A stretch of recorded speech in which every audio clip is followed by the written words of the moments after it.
Hello বন্ধুরা, আমি শাক গন্ডিল। আজকে এই ভিডিওতে বেশ কিছু সিনেমা সংক্রান্ত বিষয় আপনার সঙ্গে আলোচনা হবে। সবার আগে কথা বলবো সানি দেওল অভিনীত এবং গোপীচাঁদ মালিনী পরিচালিত তাদের collaboration, in fact pan India release জাটকে কেন্দ্র করে যে ছবিটা মুক্তি পেয়ে যাওয়ার কথা ছিল কিন্তু পোস্টপন্ড হয়ে যায়। মেকাররা একটা অফিসিয়াল পোস্টার ড্রপ করে নতুন রিলিজ ডেট তাদের অ্যানাউন্স করে দিয়েছে।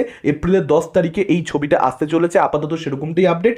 আশা করবো এরপর আর পোস্টপন্ড হবে না। সেটা কিন্তু ছবিটার জন্য খুব একটা ভালো হবে না। টিজারটা প্রমিসিং ছিল, সানি দেওলকে সেখানে ভালো লাগছিল। এই পোস্টারটার মধ্যেও সানি দেওলকে এমনি ডিসেন্ট লাগছে, খুব একটা একটা ভালো আহামরি পোস্টার হয়ে গেছে সেরকম ব্যাপার কিছুই না। একটা বাজুকা নিয়ে এখানে সানি দেওল দাঁড়িয়ে রয়েছে আর ঠিকঠাক ওকে ওকে একটা পোস্টার রয়েছে। খুব খিল্লি করবার মতন পোস্টার আমার মনে হয়নি। আবার ভালো পোস্টার তো এটাকে বলাই যায় না, ডিসেন্ট একটা খুবই একটা নর্মাল পোস্টার হয়েছে। এর পরবর্তী আপডেটটা শাহিদ কাপুর এবং বিশাল বারাদ্দাজের কোলাবোরেশনকে কেন্দ্র করে। আপনারা সকলেই জানেন বহু বছর বাদে তারা আবার একসঙ্গে কাজ করতে চলেছে। ইনফ্যাক্ট হায়দারের পরবর্তীতে তারা আবার একসঙ্গে একটা ছবি করছে। টাইটেল হবে অর্জুন উস্তারা এবং এই ছবির মধ্যে রণদীপ হুড্ডাকে দেখতে পাওয়া যাবে, এই ছবির মধ্যে বিক্রান্ত মাসিকে দেখতে পাওয়া যাবে, এরকমটা কিন্তু আপডেট। বিক্রান্ত মাসিকে দেখতে পাওয়া যাবে সেটার ব্যাপারে কোনো রকম অফিসিয়াল কনফার্মেশন এখনো অবধি নেই, তবে কোথাও একটা মনে হচ্ছে যে হ্যাঁ বিক্রান্ত মাসি ছবির মধ্যে থাকলেও থাকতে পারেন। স্পেকুলেশনস রয়েছে, দেখা যাক এবার এই আপডেটের মধ্যে কোনো সত্যতা আছে কিনা, তাকে শেষ অবধি ছবিতে দেখতে পাওয়া যায় কিনা। ডনের পরবর্তী পার্টে রণবীর সিং এর ডনে আমরা বিক্রান্ত মাসিকে দেখতে পাবো সেরকম আপডেটও ছিল। তার সঙ্গে সঙ্গে এই ছবিটা অর্থাৎ 12th ফেল দেওয়ার পরবর্তীতে কিন্তু বড় বড় কমার্শিয়াল মেইন স্ট্রিম ছবিতে কিন্তু বিক্রান্ত মাসিকে এখন ডাক দেওয়া হচ্ছে, যেটা কিন্তু আগে করা হতো না। সে খুব ভালো একজন অভিনেতা হওয়া সত্ত্বেও সেইভাবে কিন্তু অফার সে পায়নি, এখন সে পাচ্ছে দেখে ভালো লাগছে। তবে আশা করবো সে তার ক্যারেক্টারের দিকে যথেষ্ট মনোযোগ দেবে, মানে এরকম যেন না হয় যে বিক্রান্ত মাসে সাইড ক্যারেক্টার প্লে করছে, সাপোর্টিং অ্যাক্টার কোনো দরকার নেই। সে 12 ফেলের মতো একটা ব্লকবাস্টার দিয়েছে, তার সবসময় পারফরমেন্সে প্রশংসিত হচ্ছে। নেটফ্লিক্সে একটা ছবি আসছে সেটাও খুব ভালো লাগছে পাবলিকের।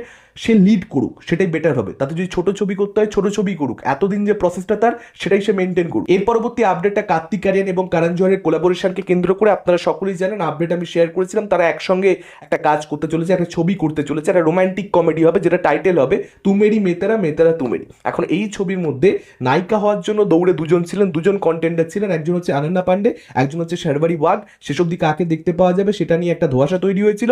এখন জানতে পারা যাচ্ছে অনন্যা পান্ডেকে এই ছবিতে আপনারা কার্তিক আরিয়ানের বিপরীতে দেখতে পাবেন এবং কার্তিক আরিয়ান শার্বারি ওয়াগকে কোথাও একটা অন্য রোমান্টিক কমেডি ছবি যেটা শুটিং 2025-এর এন্ডে স্টার্ট হতে পারে, সেই ছবিটা তাকে প্রমিস করে দিচ্ছে যে তুমি ওই ছবিতে নায়িকা হবে। সে কিন্তু শার্বারি ওয়াগকে হতাশ করেনি। এখন দেখা যাক সেই আপডেটটার মধ্যে কোনো সত্যতা আছে কিনা। অনন্যা পান্ডের সঙ্গে কার্তিকের জুটি পাতি পাতনি और হতে আমরা হালকা করে দেখতে পেয়েছিলাম, তো এই ছবিতে কিরকম কি হয় লেটস সি। এর পরবর্তী আপডেটটা পরিচালক প্রতিম ডিগুপ্তকে কেন্দ্র করে। তিনি রান্নাবাটি নামের একটা ছবি তৈরি করতে চলেছেন। চালচিত্র 2 তো এই বছর আসবে, সেটা ছেড়ে দিন, সিকুয়েলটা ছাড়া তার আগে তিনি একটা ছবি করছেন যেটা শুটিং খুব শিগগিরই স্টার্ট হবে।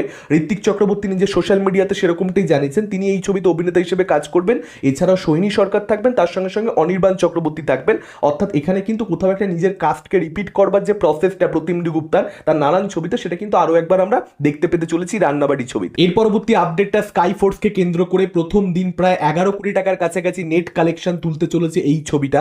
আপাতত কিন্তু সেরকমটাই আর্লি এস্টিমেট রয়েছে, এবার দেখা যাক আর্লি এস্টিমেটের কতটা কাছাকাছি, কতটা বেশি বা কম কালকে কালেকশন আসে। নর্মালি বেশি কালেকশন আসে, আর্লি এস্টিমেটের থেকে সামান্য বেশি আসতে পারে বা এক্সাক্ট কালেকশন আসতে পারে, যেটাই হোক না কেন সেটা ছবিটার জন্য ভালো একটা ওপেনিং। অক্ষয় কুমারের প্রিভিয়াস ইয়ার্সে যেরকম খুব খারাপ ওপেনিং লাগছিল তার থেকে এটা বেটার। ছবিটার বাজেটটা অনেকটাই বেশি, সেই আন্দাজে এটা খুব ভালো কালেকশন ডে ওয়ানে ওপেনিং ডেতে এটা বলা চলে না, কিন্তু এর থেকেও খারাপ আশা করা হয়েছিল, সেখানে একটা ভালো কালেকশন দাঁড়িয়েছে। কেন হয়েছে জিনিসটা? কারণ এখানে মেকাররা কোথাও একটা খুবই কম পয়সায় দর্শককে ছবি দেখিয়ে দিয়েছে। তাদের যে স্ট্র্যাটেজিটা যে 250 টাকা অফ দেবো, সেটার জন্য আমিও মানে উপভোগ করেছি সেটাকে। ডেফিনেটলি খুব কম পয়সায় ছবিটা দেখে চলে এসেছি। এত কম পয়সাতে আইনক্সে বাপের জন্য ছবি দেখিনি, কোন দেখতে পারবো না, এই বোধহয় লাস্ট, এই বোধহয় ফার্স্ট। এর পরবর্তী আপডেটটা থালাপতি বিজয়কে কেন্দ্র করে। আপনারা সকলেই জানেন তার আপকামিং ছবি থালাপতি 69, এখনো অবধি সেই ছবিটা টাইটেল তো জানতে পারা যায়নি, তো টাইটেলটা রিভিল করা হবে 26শে জানুয়ারি। ইনফ্যাক্ট ফার্স্ট লুক আসতে চলেছে 26শে জানুয়ারি এই ছবিটার, সেরকমটাই আপাতত আপডেট রয়েছে। এবার দেখা যাক সেগুলো কিরকম কি হয়, কতটা ভালো লাগে সেগুলো দর্শকদের, থালাপতির ফ্যান্সদের কিরকম কি লাগে। এই ছবিটা ধামাকাদার কালেকশন করবে, যেহেতু এটা তার লাস্ট ছবি হয়ে যেতে পারে এরকমটা অনেকেই অনুমান করছে, তো দেখা যাক শেষ অবধি কি হয় না হয়, আশা করো ভালো হবে। এর পরবর্তী আপডেটটা প্রতিভা রাত্তাকে কেন্দ্র করে, যাকে আপনারা দেখতে পেয়েছেন লাপাতা লেডিস ছবিটাতে, খুবই ভালো পারফরমেন্স তার ছিল, খুব প্রমিসিং একজন অ্যাক্ট্রেস। তার সঙ্গে কাঙ্কানা সেন শর্মা, অনুভূতি কাশ্যপ পরিচালক, তার ছবিতে কোলাবোরেট করেছে। দুজন অভিনেত্রীকে আমরা একসঙ্গে কাজ করতে দেখতে পাবো। দুজন মহিলার কমপ্লেক্স রিলেশনশিপকে কেন্দ্র করে এই ছবির গল্প আবর্তিত হবে। একটা প্রোগ্রেসিভ মাইন্ডসেট টিজারের ছবি হবে এরকমটাই আপডেট।